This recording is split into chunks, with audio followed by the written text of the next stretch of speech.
Hey, welcome and good morning to the IDM here from Zolder in Belgium.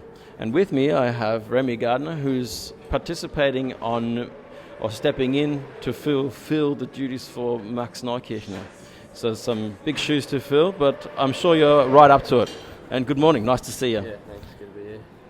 So, how does it feel to be here? Yeah, it's good.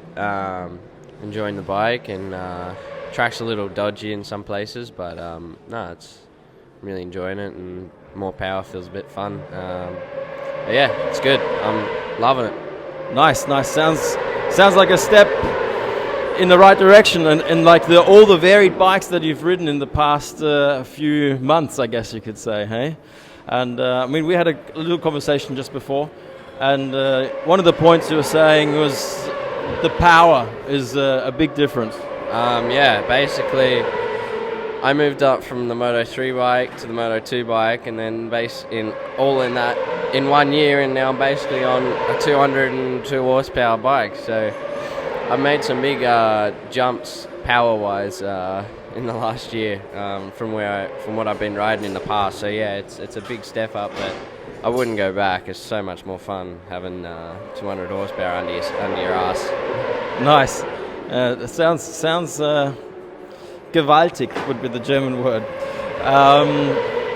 And you've tested this bike at Schleiz, which is another racetrack, a bit of a road racetrack, I guess you could say, or street racetrack, half and half. Last week, how did that feel?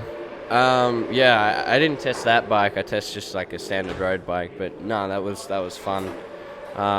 Yeah, the track's definitely different to what I've ridden before. As you said, it's a half street track, so it's kind of like a little bit dangerous in some places as well. But no, it's definitely interesting and very fast and flowing, and yeah. So again, some more things for you to learn. And that race is going to be like in 3 weeks' time or something. And before that, you'll have the German GP appearance at the Sachsenring. So that's going to be quite the up and down and around. How are you looking forward to that? Yeah, so yeah, next weekend we got the Moto 2 race at Sachsenring. Yeah, all of this is basically a little bit more preparation for that, and getting on the big bikes, it helps. It helps your speed adjust. Like if you're riding a fast bike, then you get back on a slower bike, it kind of feels like a toy then, So that's kind of the whole plan here, is to adjust my speed. Mental speed? Mental speed, yeah. Judgment. Get it a bit faster and try and prepare me a little bit better for the Moto 2. Okay, yeah, that's awesome. And so there's the power difference. This bike obviously has more power than the Moto 2, but its chassis is more based on a let's say more road-orientated bike, and the Moto 2 is obviously a prototype. So how does that feel? The road bike, the Yamaha, is a little bit, let's say, forgiving. It's a little bit slower, steering-wise, and it's not quite as on the edge as the Moto 2 bike. It's a little bit more mellow, let's say, but no, you can really ride them hard because they are so mellow that you can really push hard on them. But it's fun. I'm really just enjoying the power of it. It's so much fun, wheeling everywhere, and it's a battle, but it's good fun. Awesome. And the third difference, I guess, between these two bikes is the electronic package. And how does that affect your riding, like mentally or physically? Yeah, so with the Moto 2, there's no electronics, no riding aids, no nothing. With this, you have traction control, slide control, launch control, wheelie control, blip back. So there's a lot more rider aids, let's say, on this bike, and it's hard to get your head around trying to trust the electronics all the time. If you're coming over a hill and the thing's wheeling, it feels weird to just keep the throttle flat out and hope the bike sorts itself out. Yeah, that takes a bit of getting used to, but no, it's alright, it's good. That sounds really fantastic. And I mean, you had the experience this morning when on a bike like this, the electronics don't work the way they should. It's a completely different animal. Yeah. Yeah, that session, none of the electronics were working, so that was very difficult. I was having to basically stamp on the rear brake the whole session just to keep the front wheel down. But anyway, we did the same time as yesterday with the electronics, so we made a good step forward anyway. Would you put that down to your suspension adjustment and you adjusting to the bike as well? And obviously, if there's no electronics, then you can trust your own abilities. And if the time was the same, that really shows excellent skill. Well done.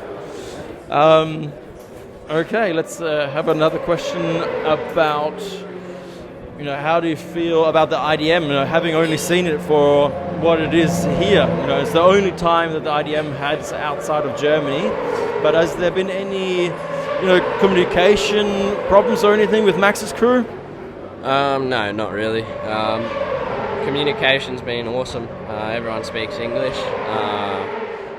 Everyone's been introduced. It's been really good. Can't complain.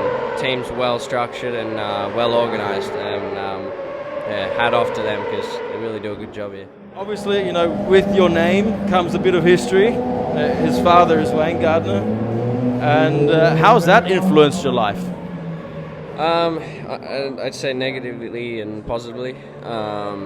Positively because he can teach me everything he knows. Ever since I was a kid, he's been teaching me every skill that I need, and a lot to do with bike setup and feel as well. Is what to expect and feel when you make this change on a bike. That's what he's really tried to teach me from the beginning.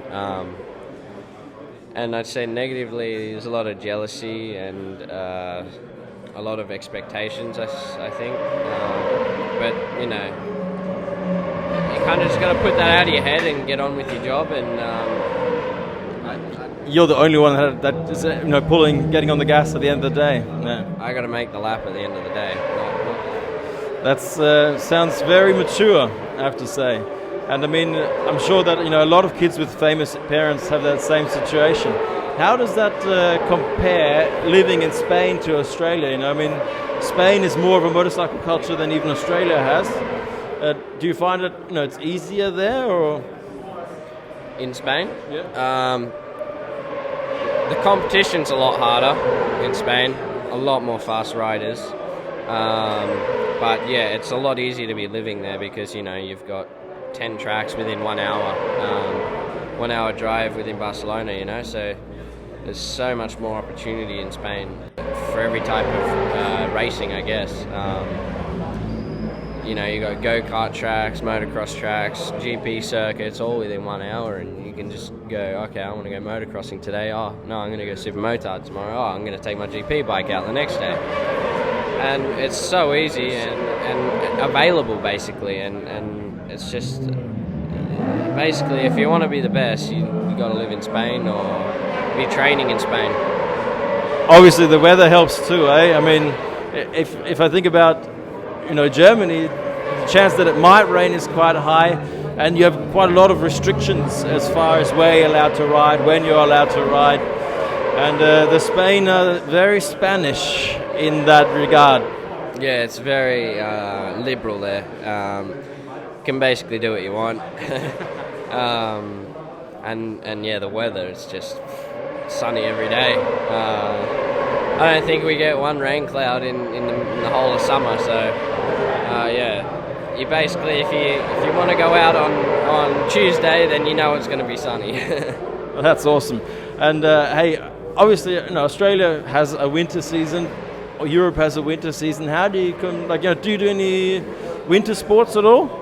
Yeah, I started snowboarding like 2 years ago when I moved to Spain. We go to Andorra, it's like the snow parks of Spain. And yeah, I love it, it's so much fun. I think I take it a bit too serious for my level and backflips? Unfortunately, yeah. Awesome. The first day I ever tried snowboarding, I did a backflip. That's insane. Okay, we'll leave that subject. No, that's excellent. So you're really getting into the whole opportunity of things that are available near you. And I guess that could be your message to any other aspiring Australian to, get some experience in grass track, dirt track, same as what Casey's done, and get that feel of sliding and everything else. And I think your father said it over and over as well already, but you can only attest to that. Yeah. Oh, I think, dirt track's a really great start. You get the feel of the front pushing, the rear sliding, and you're always looking for grip. And when you get on a road bike, it's not so scary if the front starts to tuck or the rear starts to break away a little bit. You just control it. I think dirt track is a really good foundation for that. So, I'm happy I did that as a kid. Awesome. And I mean, with the Moto 2 not having electronics, that bass is obviously even, is it more pronounced in that class because the chassis is so hard than it is here because it's more mellow? Is there, or how does that, you tell me? I'd say there's about the same amount of sliding going on with the Moto 2 bike than this bike because we don't have electronics. We got harder tyres and with the R1 we got really soft tyres and good electronics, and there's minimal sliding going on, so it's probably about the same with both bikes. So the good thing with Moto 2 is everything's the same.